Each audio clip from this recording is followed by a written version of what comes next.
Assalamualaikum warahmatullahi wabarakatuh. Perkenalkan, nama saya Dewi Sriani dengan NIM 06 09 13 81 92 40 59 dari Program Studi Pendidikan Biologi Kelas Palembang Universitas Sriwijaya. Di sini tujuan pembuatan video adalah untuk memenuhi persyaratan penilaian dari mata kuliah Fisiologi Intervertebrata, serta dapat membuktikan apakah hewan intervertebrata memiliki indera pada filum moluska. Manfaat dari pembuatan video juga adalah untuk menguasai fungsi dari beragam reseptor dan mekanisme kerja alat pada filum moluska, khususnya pada bekicot. Baiklah, sebelum memasuki contoh, di sini saya akan menjelaskan dulu apa pengertian dari sistem indera secara umum dan sistem indera pada moluska. Nah, untuk sistem indera secara umum adalah bagian dari sistem saraf yang berfungsi untuk proses informasi indera. Di dalam sistem indera terdapat reseptor indera, jalur saraf, dan bagian dari otak, serta ikut dalam tanggapan indera. Umumnya, sistem indera yang dikenal adalah penglihatan, pendengaran, penciuman, pengecapan, dan peraba. Alat indera adalah organ yang berfungsi untuk menerima jenis rangsangan tertentu. Semua organisme memiliki reseptor sebagai alat penerima informasi. Nah, di sini sedangkan untuk sistem indera pada moluska adalah alat indera yang tidak berkembang, tetapi ada alat keseimbangan atau statotista yang terletak di belakang ganglion pedal dan berada pada benda yang berwarna kuning. Diduga alat penyaring air yang masuk ke mental. Alat ini terletak di dekat ganglion visceral. Contoh yang saya akan bahas atau saya jelaskan adalah filum dari moluska, yaitu adalah bekicot diantaranya. Nah, bekicot mempunyai dua pasang antena. Dapat kita lihat di sana terdapat antena panjang, itu berfungsi sebagai indera penglihatan, sedangkan untuk sepasang antena yang pendek berfungsi sebagai indera peraba. Selain mempunyai antena, bekicot juga memiliki organ reseptor yang terdapat 3 macam reseptor utama, yaitu komereseptor terletak pada tentakel yang pendek. Fotoreseptor merupakan mata sederhana yang dilengkapi dengan lensa, sel-sel pigmen, dan sel-sel reseptor. Nah, yang terakhir adalah statoreseptor, berupa statokis, terdapat pada ganglion pedalis dan mendapat syaraf dari ganglion cerebralis.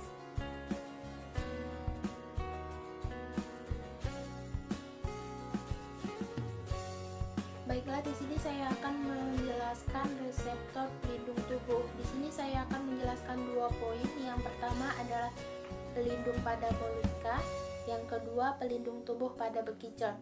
Baiklah, saya akan menjelaskan yang pada moluska. Pada moluska terdapat mantel. Mantel adalah jaringan tebal yang berfungsi melindungi massa visceral. Mantel memiliki rongga cairan yang berisi lubang insang, anus, dan cairan hasil ekskresi. Mantel berfungsi sebagai alat ekskresi pada komponen yang membentuk cangkang atau pelindung tubuh. Nah, sedangkan yang poin kedua adalah pelindung tubuh pada bekicot. Cangkang siput memiliki bentuk yang beraneka ragam. Cangkang memiliki berbagai macam fungsi, seperti sebagai alat pelindung dari predator yang mengancam hidupnya. Nah, di situ dapat kita lihat saya melakukan ancaman pada siput. Siput akan masuk ke dalam cangkang atau rumah. Nah, selain mengancam hidupnya, cangkang juga pelindung dari potensi ancaman, seperti mencegah dehidrasi dan sebagai cadangan kalsium. Pada cangkang siput akan dijumpai bagian yang berbentuk seperti spiral. Arah dari spiral bisa dekstral atau berlawanan arah jarum jam, atau bisa juga simisentral searah dengan jarum jam. Baiklah, yang selanjutnya saya akan menjelaskan mekanisme pendengaran pada siput. Nah, koklea adalah struktur yang yang berbentuk spiral di sisi kiri rumah siput yang berisi saraf yang akan mendeteksi getaran akuantik dan mengubahnya menjadi informasi listrik. Kemudian oleh otak dikenali sebagai suara. Selain memiliki alat mekanisme pendengaran, siput juga memiliki keseimbangan pada tubuhnya. Nah, keseimbangan itu dapat kita lihat pada berpijak ini. Sepasang stafus yang terdapat di bawah kaki yang berfungsi untuk keseimbangan dan struktur serabah yang terdapat dalam jenis kepala dan kaki. Jika tidak ada keseimbangan tersebut, siput akan kesulitan untuk melakukan pergerakan pada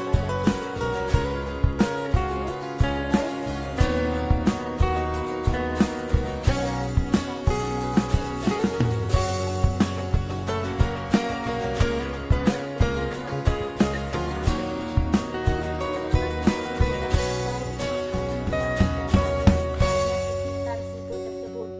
Nah, untuk melacak makanan tersebut, siput menggunakan tentakel dan angin.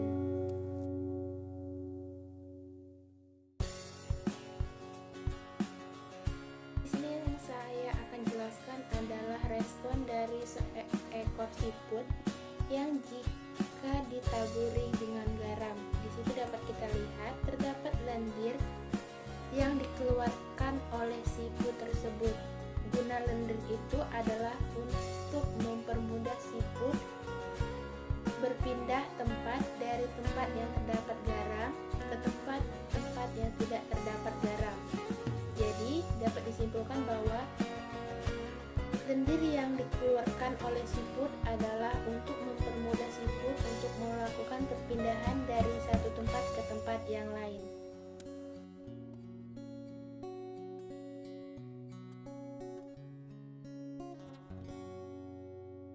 Baiklah, mungkin sekian dari saya. Jika ada kesalahan saya mohon maaf, dan kepada Allah saya mohon ampun. Wabillahi taufiq wal hidayah. Wassalamualaikum warahmatullahi wabarakatuh.